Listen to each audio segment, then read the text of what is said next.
So you were just happy to come in at the same time?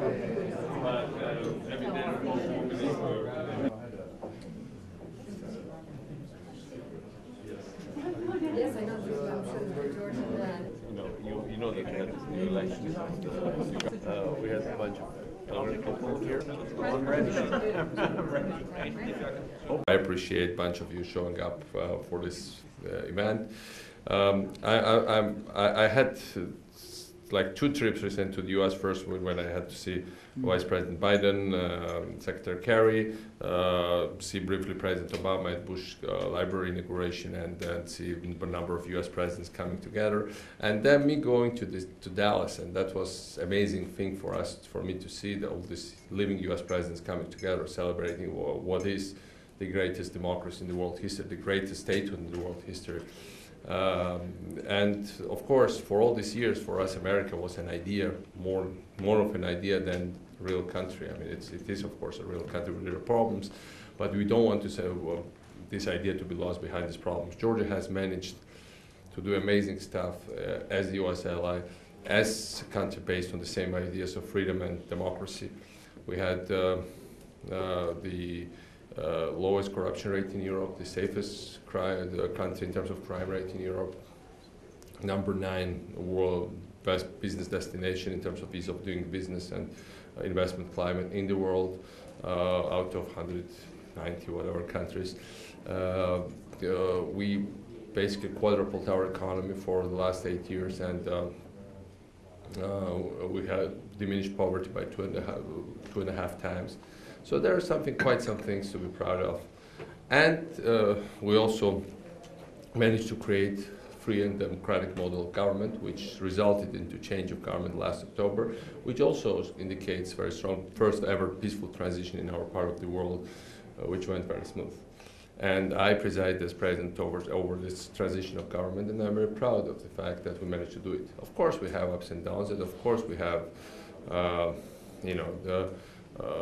there are lots of things to be preoccupied about the present state in Georgia, but I think in long run we will succeed as democracy because we create this model of continuous development, and this is very much thanks to what you managed to do together with us. That's why for all these years we've been receiving tremendous support from the Congress and from lawmakers here. We've been one of the largest per capita recipients of U.S. assistance. We had the Millennium Challenge account where we're the only country where it was renewed second time because it was so successful first time.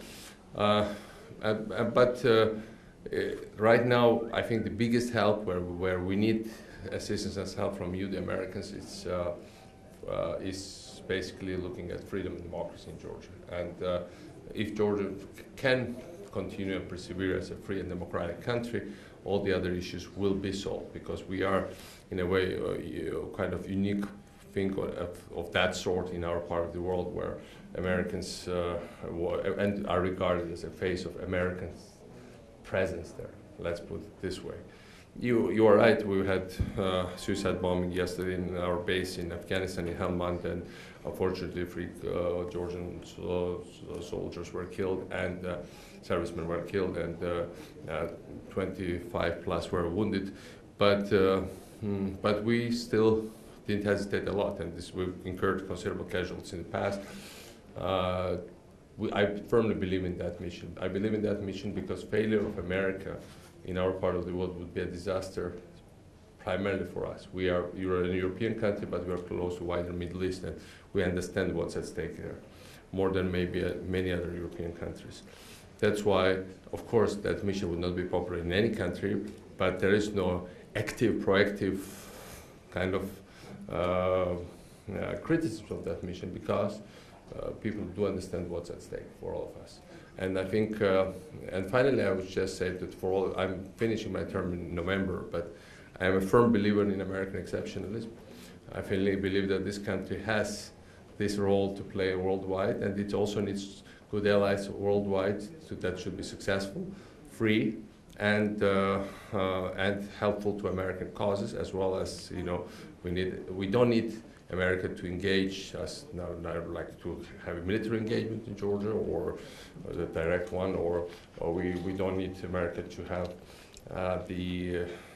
more like large-scale economic assistance delivered to Georgia. What we need is moral support. What we need is your soft power, which really matters. Because after all, American power is 90% soft power, 90% perception of power rather than sheer military or economic force. Obviously, we are also talking with the administration of free trade agreement. We are, to which President Obama committed himself last year to have the high-level dialogue on the free trade with Georgia. We would be the first European country to do it, to make it. They are also working on military assistance and equipping the Georgian army. We appreciate American support for NATO accession, and that's where we need to continue with that. Even more than that, of course, these are all indispensable things. We need you to be there and to, you might downsize on your budget enrollment worldwide, but you cannot cut down on your commitment to freedom and democracy, because that's what the American idea is all about. And that's what this place is all about. I think every time I walk through these corridors, and I started to walk here in 90s, in the first half, in mid-90s, when I was a student at Columbia and then George Washington University, I always admired the place because of this spirit which is still there, and which was there then, and which is here now.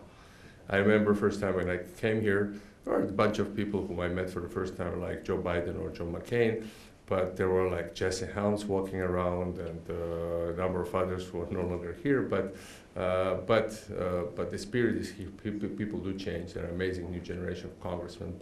And of course, I'm no longer young. My son is here, who is just going to college in the U.S. this year. But spirit is still here. Even the generations do change. So again, thank you very much for being here.